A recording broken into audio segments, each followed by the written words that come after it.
it's Carson here from Tools with Tools. On this episode, we're going to be changing the engine oil on my 2013 GMC Sierra 2500. I'm making this video because here on Tools with Tools, we really want to try and cover the basics too for the people that are just trying to learn and maybe you're a little bit intimidated to start working on their vehicle. Changing your oil is a great place to start. It's relatively easy, it takes about 20 minutes to do, and you need almost no tools to get this going. So let's go ahead and get started. First thing I want to talk about on this episode is the tools and materials you're going to need to complete this task. The first thing is you're going to want some sort of catch pan. Now this catch pan, what we're going to do with this is once we get up under the vehicle, we need to drain all the old oil out. So this will catch it and we'll be able to store it until we can take it to some sort of recycling center. The next thing that you're going to need is a funnel. Now you don't necessarily have to have one of these, but I can tell you from experience, if you don't, you typically end up dropping oil all over the top of your engine. So maybe spend 99 cents and get yourself a funnel. It'll make things a lot cleaner. Next thing is you're going to need clean oil to go ahead and change it to. You can go down to any of your local auto parts stores, they'll have them there for you. Not only that, but you can tell them what the make and model of your vehicle is, and they'll tell you what weight of oil. So for example, my GMC 2500 is going to take 6 quarts of 5W30, and there the guys at the auto parts store will be able to tell you that. I do want to mention something here. Now note, we are not at all sponsored by Napa Auto Parts. This is just where I decide to get my oil. But if you go to anywhere such as O'Reilly or AutoZone, they're also going to have their own name brand oil. You can see right there it says Napa. Here's the interesting thing, is this specific oil is distributed and made by Valvoline. So this is basically Valvoline. So I just buy the Napa Auto Parts stuff. It's a little bit cheaper, save yourself a little bit of money, it's just as good. Next thing you're gonna need is an oil filter. I always change out my filters when I do the oil just because I'm down there anyways, might as well get it done. Same thing with going to the auto parts store, they'll hook you up with exactly the right filter that you need. Next thing that's handy, paper towels. We're probably going to make a little bit of a mess, so it's nice to have something to be able to clean it up with. Next tool, this is called an oil filter wrench. You don't necessarily have to have one of these, but sometimes those filters are really difficult to get off, and this can help. So this may be something that you want to get down the road, or if you're deciding you're just going to do it, then I think they're probably like 10 bucks or something like that. Next thing you're definitely going to need is either a wrench or some kind of socket. My oil pan drain bolt is 15 millimeters. So I wanted to mention something here really quick. So I have 2 different sockets here. They're both 15 millimeters.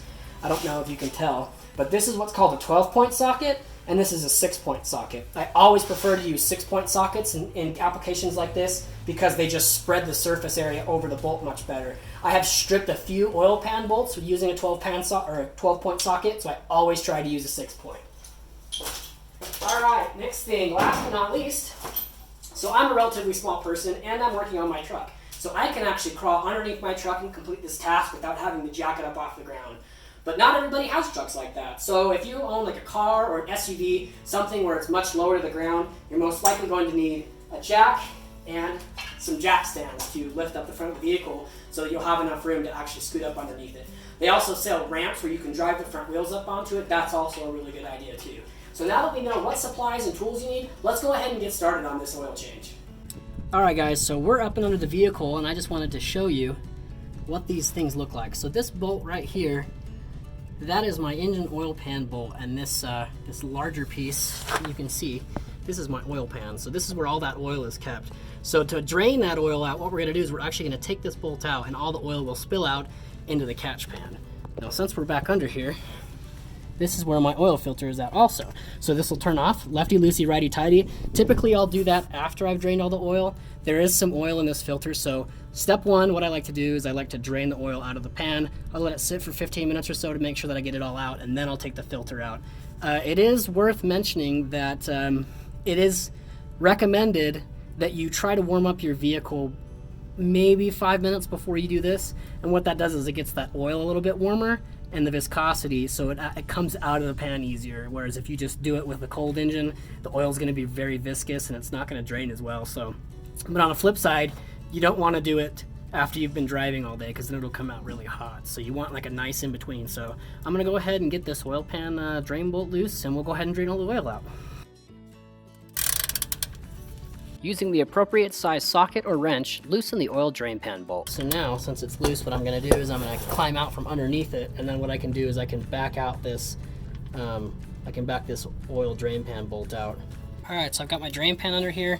This one does have a cap, so we'll go ahead and remove this cap. can do, bring it up here. You can see that it's just coming out by hand because I loosened it. So go ahead and loosen it, and then make sure you don't drop it because then it's going to go into the oil, and that's not a good time. So go ahead and pull this out. Boop. There it goes. Into the pan. So one thing you can do if you really want to get insane with this is you can take your fingers and you can kind of like feel the oil as it comes out, and if you feel any like grit, that could possibly be like pieces of bearings and stuff coming apart. So we're gonna let this drain here for about 10 to 15 minutes, and then we'll come back, take the filter off, and fill her back up. If you're unsure of where your engine oil drain pan bolt and the oil filter are located, you can do a simple Google search or purchase yourself a repair manual specific to your vehicle. I missed the pan a little bit. That's why you want to have some paper towels handy so you can try to clean up your garage floor after you make a big huge mess. Alright, so this is pretty much done draining, so I'm just going to go ahead and put that back in there. There we go. Now, there's two ways to do it. Here's my method, which is just give it a good little snug up. You don't want to get it really tight. So this is how I do it. Now the way you really should do it is you should get a torque wrench and look up and see what the manufacturer says. Like, oh, you should torque this nut down or this bolt down to 40 foot-pounds. That's the really, really good way to do it. So do as I say and not as I do. Alright, so we've got our engine fill plug back in. We've got our little wrench here. So you can see as I put it around the filter there, it tightens up and then it rotates. So I've already loosened this, so right now it's hand tight. Alright, this is kind of difficult. So we've got our drain pan in place. Now we're going to go ahead and make a total mess. This oil is pretty hot still. Like I said, do as I say, not as I do. You can burn your hands like I do. It's not very much fun, but it is what it is. Alright, so here we've got our new oil filter. So what I'm going to do is I'm going to take our clean oil. Oh shit, this is really hard to film and do by the same time, by the way. I'm just going to try and fill up this filter as best that I can, and we're going to make a total mess. I also like to take a little bit of oil and just put it around the seal right here. So once this has got a little bit of oil in it, we'll crawl back up under there and just slide it right up in there and screw it in. Alright, so we're back up under here. You're just going to take your new filter. You're just going to thread it back on there. Typically what I like to do, there's a little bit of oil on this filter because I'm a dum-dum, is I'll just get it like snug and then I'll just give it a little bit of a tighten with the filter wrench. Alright, so to fill up your engine with oil, you got to pop your hood, and then you're going to find your oil fill cap. And it's going to have this little oil can thing next to it. So what we're going to do is we're going to open this thing up. We're going to stick our funnel in there and fill up our engine. So I did want to mention this truck takes 6 quarts of oil. So these big jugs are 5 and this is 1. So I'm going to dump this whole jug and that whole jug in there. Let's say that for some reason you only needed, I don't know, 4.5. If you look on the side, other side, sorry, there's these little marks. And it'll tell you, you know, this is 1 quart, this is 2 quart, this is 3 quart, this is 4 quart, so on and so forth. So you can kind of get an idea like, all right, there's only going to be a half quart left in this if I need 4.5 quarts. So that's what I'm going to do it. So let's get pouring. Got our funnel in place. Yeah.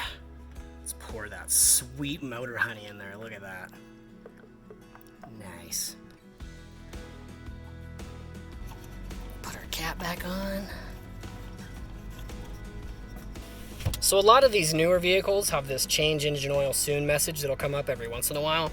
So there's usually some sort of reset procedure. Some of them have like a button to press under the hood. This is a GMC or a Chevy, so this has kind of an interesting one. So to reset this message, all you're gonna do is you're gonna turn the key into the on position. You're not gonna crank. You're gonna press the gas pedal 1, 2, 3 times, and that will reset it. So now when I turn the car off, or truck, turn it back on, I won't get a low oil level message anymore. It goes away, it resets it. So that's how you can go ahead and reset that in GMC vehicles. All right, we've successfully changed our engine oil. let's just go ahead and do a quick recap. So step 1 is you're going to want to get your catch pan in place. Step 2, go ahead and remove that engine oil drain pan bolt and let it drain fully. Step 3, reinsert that bolt and torque to manufacturer's specifications, such as 40 foot-pounds or whatever it is. Like I said before, I just give it a good snug up. Not really the right way to do it, so do as I say and not as I do. 5, we're going to take the old filter out and we're going to go ahead and let it drain a little bit more. 6, we're going to take our new filter and fill it up with a little bit of oil. 7, we're going to go ahead and re-screw that in there and tighten it up. 8, we're going to go ahead and put our fresh new motor oil into our motor. Make sure that you do this. If you run this motor without oil in it, you're going to need a new motor. And that's it. That's all that we had to do. It really is not that big of a deal. I really hope that you guys enjoyed this video and it helps you, the viewer, get out there and start working on your own vehicle. If you have any questions, leave it in the comments below. Otherwise, have a nice one and check back later for some more do-it-yourself videos.